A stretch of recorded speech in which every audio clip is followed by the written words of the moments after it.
Regan Benson explodes at Englewood City Council Meeting. Claims rights are violated by council. Hendry begs for financial support of family while he's in jail after his bond was revoked. Chille DeCastro finally launches TeamDLZ.com, but nobody knows what it is exactly. Denver Metro Audits reports to federal prison. His mommy drove him to court, and the court rejected his plea for no probation. Plus, breaking news. Cerio calls police on Tella Cline after losing small claims court case to her. All this and more on this edition of Auditing Insanity.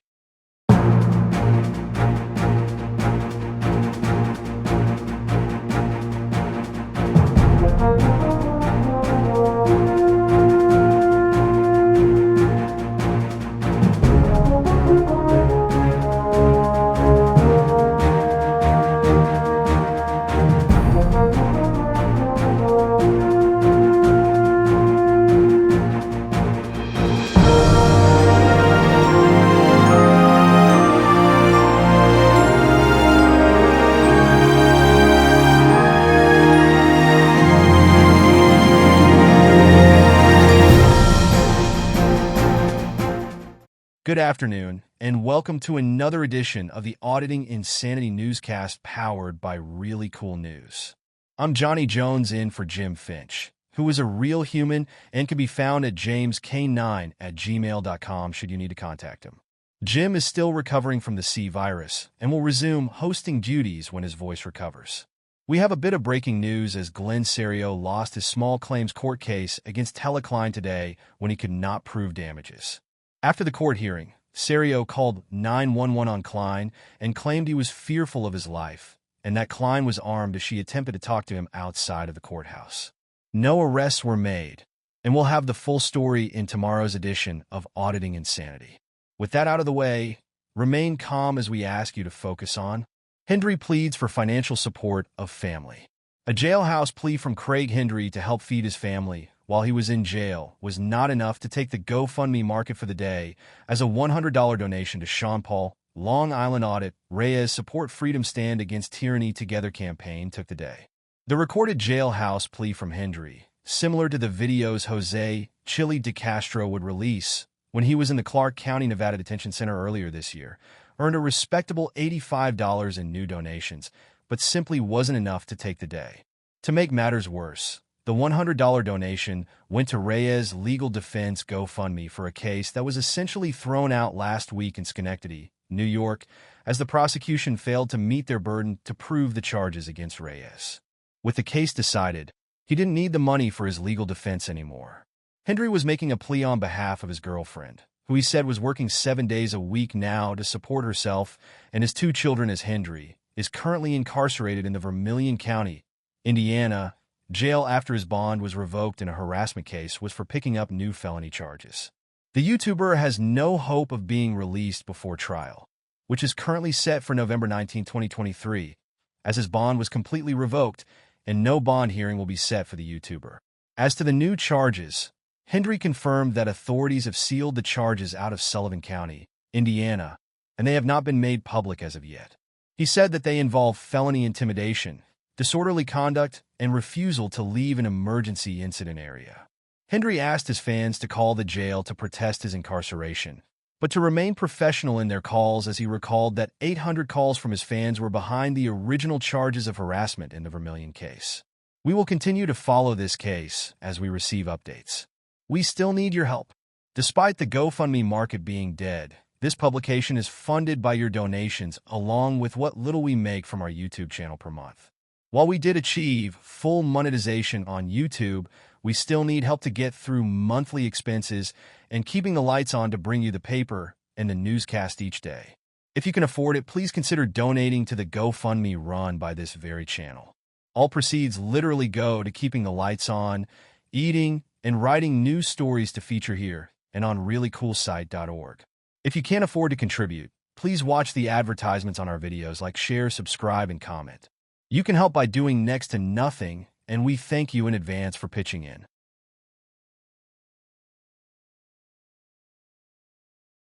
Denver Metro Audits reports to federal prison. Christopher Denver Metro Audits Cordova shared some alone time with his mother as she drove him to what would be his final appearance in public for 10 to 15 days, as a federal judge denied his motion to append his sentencing and remanded him into the custody of the United States Marshal Service.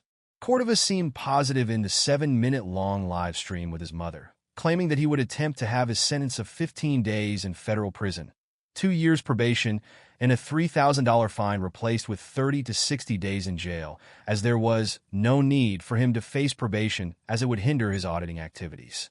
He stated that no matter what happened in court, that his mother would be live streaming with DirectD to keep his channel alive, and that DirectD was a good friend. He also announced that other YouTubers would be providing original content for his channel for the duration of the time spent in federal prison. Cordova was upset about the clauses in federal probation that required him to get a full-time job for up to 30 to 40 hours a week. The YouTuber complained to his fans in previous live streams that auditing was his job and that he could not abide by the terms to stay out of trouble for the 2-year length of his probation. He also claimed that as a citizen of Colorado, he had every legal right to refuse probation. Last week, a federal appeals court upheld his sentencing for his conviction of ignoring official signage and recording in a restricted area at a Denver Area Social Security Administration building in 2022 and ordered Cordova to report to the original trial judge for today's hearing. From the courtroom minutes, it seems that Cordova tried and failed to have his sentence changed at the hearing. Courtroom minutes for proceedings held before Magistrate Judge Michael E. Hegarty. Status conference as to Christopher J. Cordova held on October 22, 2024. Defendant present. Defendant's oral motion to modify sentence to convert 2-year probation sentence to incarceration is denied. Defendant is remanded to the custody of the United States Marshal Service for execution of the previously entered 36 judgment. Hearing concluded. FTR A501. Total time 6 minutes. Hearing time 10:30 a.m. to 10:36 a.m. Text-only entry. Appearances: Thomas Mintzler on behalf of the government, Milo Schwab on behalf of the defendant, Megan Mills on behalf of pretrial. Thumb. Entered October 22, 2024. Under current sentencing guidelines, with good behavior, Cordova is expected to serve 85% of his sentence. That would mean 12 to 13 days in federal prison. This is a breaking news story.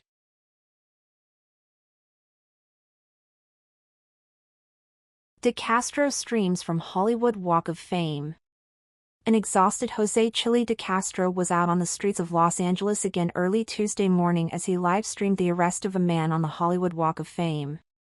DeCastro, who explained that he ended his first stream early to enable vertical streaming to be exposed to more viewers, saw his live views jump from 75 people watching to 305 people watching as he made the change in format. He explained that before he went live, he approached one of the 6 police officers at the scene and said that he was performing a First Amendment audit. None of the officers reacted to his statement, and he spent most of the time meekly standing around the crime scene, staying out of the way of the officers. At one point, DeCastro explained to an officer that it was so strange for the officers in California not to react to him when the officers in Las Vegas arrested him twice and were going to be sued for falsely arresting him after one set of charges was overturned. Strangely, after DeCastro signed off for the night, his TeamDLZ.com page started working. The site, to the disappointment of his fans, consists of a hype page promising exclusive details of DeCastro's life along with several investor-level pledges that may even offer private conversations with DeCastro for a monthly fee. The site itself reads, "As a pledge of Team DLZ, you'll be on the front lines of exciting new projects. Get exclusive, behind-the-scenes updates on Chille's journey to create the Constitutional Law Scholar board game and his cutting-edge technology project. These are innovations aimed at empowering individuals with the knowledge and tools to exercise their constitutional rights. Team DLZ is a community. By pledging, you'll not only support Chille's mission but also connect with like-minded individuals who share your passion for freedom, justice, and truth. Exchange ideas, get updates on legal news, and tap into constitutional law insights that will empower you in your everyday life. Choose the pledge level that fits you best." Each pledge supports Chille's work and gives you access to uncensored content, behind-the-scenes updates, and so much more. Act fast. The first 50 premium and investor-level pledges will receive a signed copy of the Constitutional Law Scholar board game upon its release. The site currently features the following monthly membership levels: Bronze, $12. Silver, $17. Gold, $22. Platinum, $32. Elite, $100. There are no details of what any of the levels entail, but the pricing seems similar to what he currently offers for memberships on YouTube. TeamDLZ.com was embarrassingly down for most of the weekend after DeCastro announced that the site was up and fully functional. DeCastro was oblivious to the problems that his site was experiencing, claiming that his website guy was on top of all aspects of the site.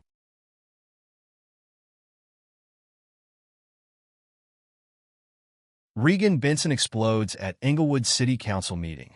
YouTuber and activist Regan Benson verbally exploded at police and the Englewood City Council Monday night after another activist was escorted out of the meeting by police for recording outside of the designated press area. Benson, accompanied by Aurora Transparency, another activist identified as Josh Spoll, and a homeless woman and her teenage daughter, arrived late for the meeting, which itself was plagued by technical difficulties with its YouTube feed and had started late.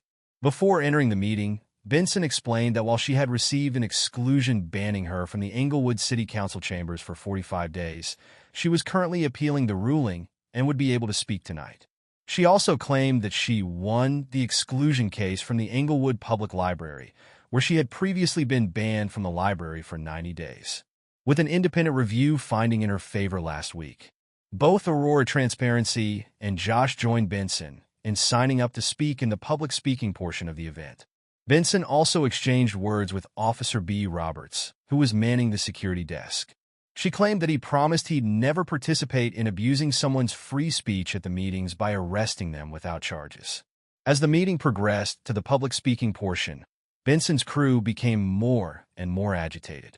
Josh mockingly held up a sign reading applause, as applause was not allowed in the meeting due to current guidelines. Aurora Transparency was the first of the group to speak.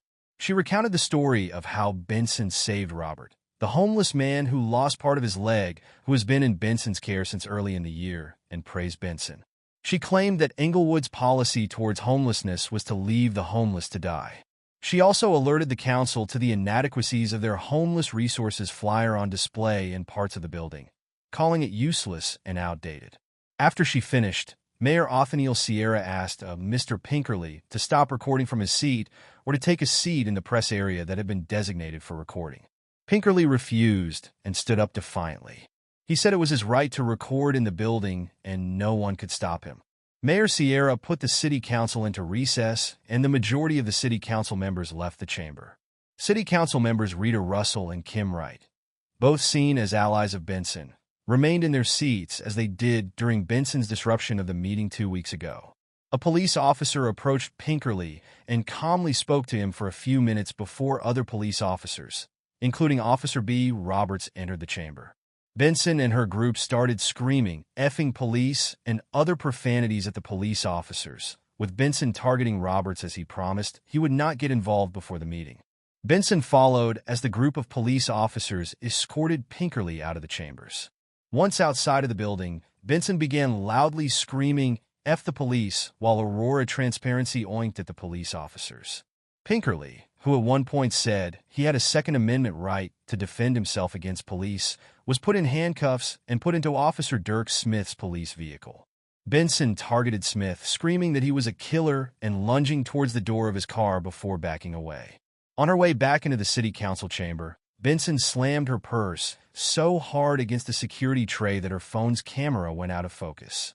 Aurora Transparency did a FU dance at the back of city council chamber, flipping off police officers.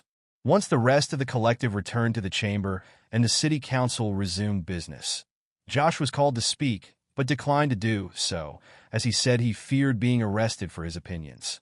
Benson was clearly agitated with Josh's failure to give his prepared remarks. Benson was the final speaker of the night. refusing to give her cross street or town of origin. She eventually said Utopia was her town and went back and forth with Mayor Cerio for 20 seconds of her 3 minutes of allotted time before moving forward. The homeless activist spent the next minute singling out council members and representatives of Englewood City government for insults, then finished her remarks by bizarrely clapping for herself for the last minute of her time. After her remarks, Benson's group remained in the chamber for a few minutes as the council went on with the meeting before exiting. Benson promised that federal civil rights lawsuits had been filed against Englewood police and soon heads would start to roll. She signed out stating that a new warrant for her arrest would be made after her actions earlier in the evening, and she would fight and win against any actions taken against her.